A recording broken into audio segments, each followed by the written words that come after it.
कैसे हैं आप लोग। आई होप आप सब बहुत अच्छे होंगे और आपकी पढ़ाई भी बहुत अच्छी चल रही होगी। मेरी प्रिपरेशन भी मतलब ठीक चल रही है। अभी रात हो रही है, रात के 10 बज रहे हैं। तो अभी मैं पढ़ रही थी, पर मैं अभी पढ़ते पढ़ते ऊपर आई थी किसी काम से। तो फिर मैंने ये मोबाइल स्टैंड यहाँ रखा हुआ देखा, ट्राइपॉड। तो मैंने सोचा चलो एक छोटा सा वीडियो बनाती हूँ। और आज मेरे को ना आपको ना एक बात भी बतानी थी। मतलब दिन में मैंने सोचा था, फिर जिस दिन वीडियो बनाऊंगी तभी बात बताऊंगी। फिर मैं सोचा चलो अभी छोटा सा वीडियो बना देती हूँ और फिर उसके बाद मैं नीचे चली जाऊंगी वापस पढ़ाई करने के लिए। अच्छा, पता है फ्रेंड्स, आज ना मैं उत्तराखंड का रिवीजन कर रही थी। तो मैं जब रिवीजन कर रही थी ना, तो आज मैंने ये सोचा कि आज ना बुक से कोई चैप्टर वाइज रिवीजन नहीं करती हूँ। आज ना मैं कोई यूट्यूब से ना कोई मैराथन क्लास देखती हूँ, किसी भी चैनल की। तो मैंने एक चैनल पे मैराथन क्लास खोली, देखी, ठीक है, जिसमें मिक्स एंड मैच क्वेश्चंस थे। अब हुआ ये कि वो क्लास थी कुछ 25 से 30 मिनट की क्लास थी, ज़्यादा लंबी क्लास नहीं थी। और हुआ ये कि उन्होंने जो क्वेश्चन पूछे ना, मतलब कुछ क्वेश्चंस के मैं आंसर देती गई। फिर लास्ट में कुछ जब क्वेश्चन आए बीच में, मतलब हालांकि वो सब टॉपिक मैंने ना पढ़ रखे हैं परीक्षा वाणी से बहुत अच्छी तरीके से, मुझे किताब में से तो मुझे सब पता है। पर जब वो उन्होंने एमसीक्यू फॉर्म में वो क्वेश्चन पूछे ना, वो इतने इजी क्वेश्चन, पता है, मतलब इतने इजी कह लो या इतने कॉमन कह लो, कि वो क्वेश्चन इतने कॉमन थे ना कि वो हर तैयारी करने वाले को पता ही होंगे। पर मैं पता उसमें अटक गई।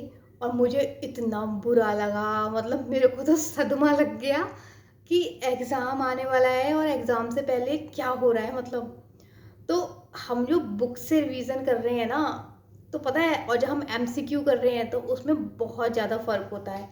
तो अगर आपने बुक से पढ़ाई अपनी कर ली है, बुक पढ़ के आपने रख दी है, आपको लग रहा है कि हाँ मेरी प्रिपरेशन मतलब हो गई है, मेरी तैयारी पूरी हो गई है और अब मैं डायरेक्ट एग्ज़ाम दूंगा, तो आप एक बार ना आप भी किसी भी यूट्यूब चैनल की कोई भी मतलब जो सीरीज चल रही है ना उनकी, या वो जिसमें उत्तराखंड से रिलेटेड क्वेश्चन करा रहे हैं, आप कोई भी चैनल की ना वो एक वीडियो देखो। उससे ना आपको अपनी प्रिपरेशन का लेवल पता चलेगा कि अभी हमारा जो, अब देखो जीएस कितना टफ आ रहा है ना, हमने कांस्टेबल के एग्जाम में देखा कि जीएस कितना ज़्यादा टफ आ रहा है।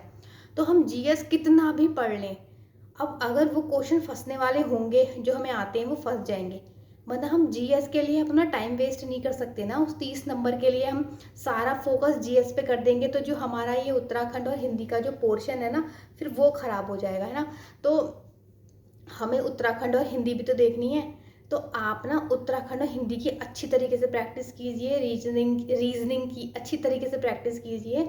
और उसके बाद आप अपना जीएस का रिवीजन कर लेना जितने भी दिन बचेंगे, क्योंकि इन 2-3 टॉपिक पे ना ज़्यादा टाइम दीजिए। तो आप भी ना वो उत्तराखंड का कोई ना कोई वीडियो ज़रूर देखना, ठीक है। और वो आप क्वेश्चन ना वहाँ से लगा के देखना, तो आपको अपना पता चलेगा कि मैंने कितना पढ़ा है और मुझे कितना याद रह गया है, मैं किस चीज़ में कन्फ्यूज़न मुझे हो रहा है। तो वापस से वो चैप्टर बुक में खोलो, उनके रिवीजन करो।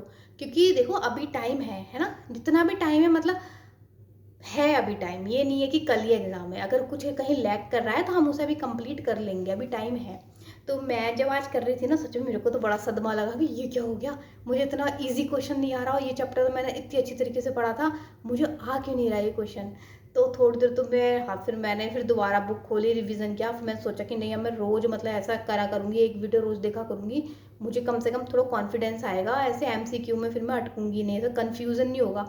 मतलब आते हुए क्वेश्चन में भी ना हम बिल्कुल कंफ्यूज हो जा रहे हैं आते हुए क्वेश्चन में भी। और फिर जब वो टीचर आंसर बता दे रहे हैं तो लग रहा है कि हाँ आंसर तो जो ये बता रही यही सही है, हम क्यों गलत बता रहे थे। फिर बताओ इतना कंफ्यूजन क्यों भाई, किस बात का। तो मैंने फिर सोचा ना कि मैं जब वीडियो बनाऊंगी तो मैं आप लोगों को अपना ये बात बताऊंगी कि आप लोगों के संग भी ऐसा होता है क्या, या मैं ही बेवकूफ़ हूँ, मेरे साथ ही ऐसा हो रहा है। मतलब जैसे जैसे एग्ज़ाम पास आता जा रहा है ना, एक तो ये हो रहा है कि जब एग्ज़ाम पास आता है ना, तो हमें अपनी पढ़ाई मतलब बहुत ज़्यादा स्पीड से नहीं करनी चाहिए, मतलब दिन रात एक कर देना चाहिए। पढ़ाई में ऐसा होना चाहिए ना, तो ऐसा हो ही नहीं रहा। मतलब शरीर साथ नहीं दे रहा, दिमाग साथ नहीं दे रहा। ऐसा लग रहा है कि जैसे महीनों के बीमारी के बाद उठे हैं और अब पढ़ाई कर रहे हैं। मुझे ऐसा लग रहा है कि जैसे मैं बहुत लंबी मतलब ऐसे बीमार होकर मैं उठी हूँ और अब मैं तैयारी कर रही हूँ। मुझे इतनी फिजिकली वीकनेस, मेंटल वीकनेस, पता नहीं मुझे हो क्या रहा है।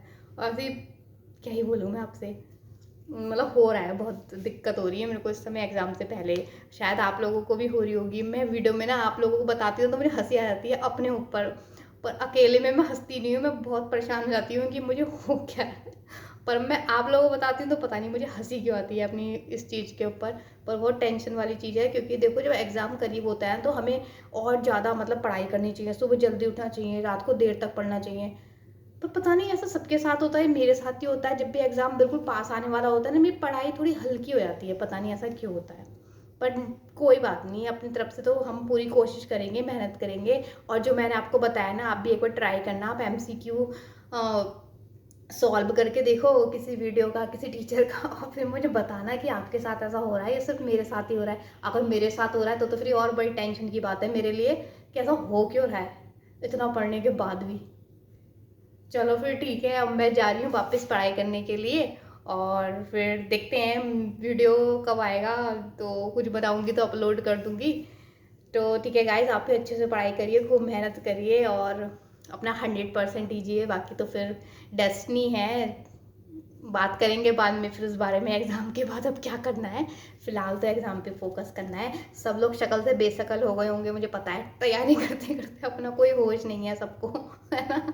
ऐसी कोई बात नहीं, 1 महीने के बाद है, उसके बाद सब पार्लर चले जाना, जो करवाना है कर लेना, पढ़ाई पे ध्यान दो। और ठीक है फ्रेंड्स, हम मिलते हैं नेक्स्ट वीडियो में, ठीक है, ओके बाय, टेक केयर।